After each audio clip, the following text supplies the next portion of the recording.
అంటే కాలేదు. మరి ఆ భూముల్ని వెనక్కిచ్చేటటువంటి ప్రయత్నం ఎందుకు జరగట్లేదు sir? As per investment plan ప్రకారం?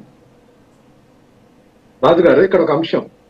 మా యొక్క నాయకుడు జగన్మోహన్ రెడ్డి గారు స్థాపించినటువంటి భారతీయ సిమెంట్స్ కి సేకరించినటువంటి భూములు సంబంధించి ఆ రోజు ఉన్నటువంటి విలువ కంటే దాదాపు 3 రెట్లు ఎక్కువ పే చేసాం. అది రైతులు కూడా చెప్పారు బహిరంగంగా. అట్లా సరస్వతి పవర్ ప్రాజెక్టు దాన్ని కోర్టు లిటిగేషన్ వెనక నుంచి ఎన్నెన్నో కంప్లైంట్స్ చేస్తున్నటువంటి విధానం కొనసాగుతా ఉంది. అసలు కుదిరేముక్క అని చెప్పి మాకు ప్రకాశం జిల్లాలో చంద్రబాబు నాయుడు గారు అట్టహాసంగా మొట్టమొదట ముఖ్యమంత్రి అయినప్పటి నుంచి ఆ ప్రచారం చేసుకొని చేస్తా ఉన్నాడు. అది ఆ యొక్క రాళ్లు కూడా ఎడిపోయినా తెలియదు అనమాట. అక్కడ ఉన్నటువంటి పరిస్థితి చెప్తున్నా. అసలు వీళ్ళు మాట్లాడేటువంటి మాటలు రెడ్ బుక్ అనేటువంటిది అసలు అమల్లో లేదని వేణుగోపాల్ రెడ్డి గారు అంటారు. రెడ్ బుక్ అంటే అది రియల్ టైం గవర్నెన్స్ అని చెప్పి మన అనిల్ కుమార్ గారు మాట్లాడతారు. వీళ్ళ యొక్క రెండు నాలుకల ధోరణి, ద్వంద్వ వైఖరి ఇక్కడ ప్రస్ఫుటమవుతా ఉంది.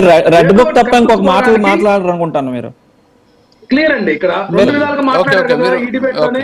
రాజు గారు మీరే గమనించండి. నేనేమంటున్నానంటే ఇక్కడ అవినీతి అనేది జనరలైజ్ అయిపోయింది. అవినీతి దందా అనేది జనరలైజ్ అయింది.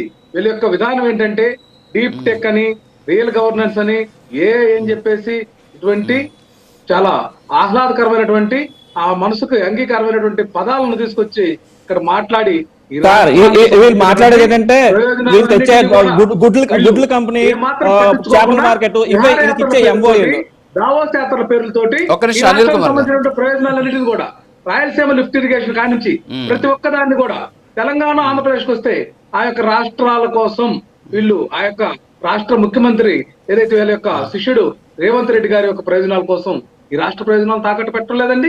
ఇది కాదా ఈ దుర్మార్గం? ఈ రాష్ట్ర ప్రయోజనాలన్నింటినీ కూడా నీరు గారుస్తున్నటువంటి వైఖరి ఈ యొక్క కూటమి సర్కార్ చంద్రబాబు నాయుడు గారి నేతృత్వంలో జరుగుతుంది. లోకేష్ బాబు గారు ప్రతి ఒక్క విషయంలో కూడా సెంట్రలైజ్డ్ కరప్షన్ కే కాదు అన్నింటిలో వేలు పెడుతున్నారనే దానికి నేను ఉదాహరణ చెప్పాను. పరిశ్రమలే కాదు ప్రతి ఒక్క ఫైలు ఈ రోజు లోకేష్ గారు యొక్క ఇనిషియల్ లేకుండా ముందుకు పోయేటటువంటి పరిస్థితి సెక్రటేరియట్ లో ఉందేమో కనుక్కోండి. ఏ మంత్రికి కూడా స్వయం ప్రతిపత్తి లేనటువంటి దుర్మార్గమైనటువంటి నియంతృత్వ నిరంకుశత్వ వ్యవస్థ ఈ రాష్ట్రంలో కొనసాగుతుంటే మా యొక్క హయాంలో ట్రాన్స్పరెంట్ అంటే ప్రతి ఒక్కటి కూడా ట్రాన్స్పరెంట్ ఉంటుంది. అదే విషయంలో ఈ జీవాల విషయం కూడా మేము చెప్పింది అదే. సోషల్ మీడియాలో ఈ విధంగా పరిశ్రమలు తరలిపోతున్నాయని చెప్తా ఉంటే దాన్ని అబద్ధాలు కొంతమంది నిరంకుశ పాలన మీ హయాంలో జరిగిన మా హయాంలో జరిగింది. అబద్ధమో నిజమో తెలుసుకోవాలి కదా అంట, సరి చూసుకోవాలంట. ఒకవైపు మీరు రామారావు గారు ఒక్క నిమిషం వెబ్సైట్ లో చూసాను వాస్తవాలని మీరు వచ్చి కృష్ణ గారు వచ్చి అబద్ధాలు నిజమో తెలియాలట. అంటే వైఎస్ఆర్ కాంగ్రెస్ పార్టీ నిబద్ధతతోటే పోస్టింగ్లు పెట్టింది కదా, నిబద్ధతతోటే ఈ జీవోలు ఉన్నాయి బయటకి బహిరంగపరిస్తే దాన్ని కూడా తప్పడితే ఎట్లండి? ఇక్కడ వీళ్ళ విధానం వీళ్ళ వైఖరి ఏంటనేది స్పష్టం చేయండి. అంతేగాని ఇక్కడ వైఎస్ఆర్ కాంగ్రెస్ పార్టీ చేసినటువంటి పోస్టింగ్ల మీద విమర్శలు చేసే అర్హత గాని వీళ్ళ యొక్క నైతికత గాని వీళ్ళకి లేదు. వీళ్ళు చెప్పేవన్నీ అబద్ధాలు, వీళ్ళు చేసేవన్నీ మోసాలు, వీళ్ళు చేసేవన్నీ కూడా చాలా ఇబ్బందికరమైనటువంటి ప్రజాస్వామ్యానికి ఇబ్బందికరం.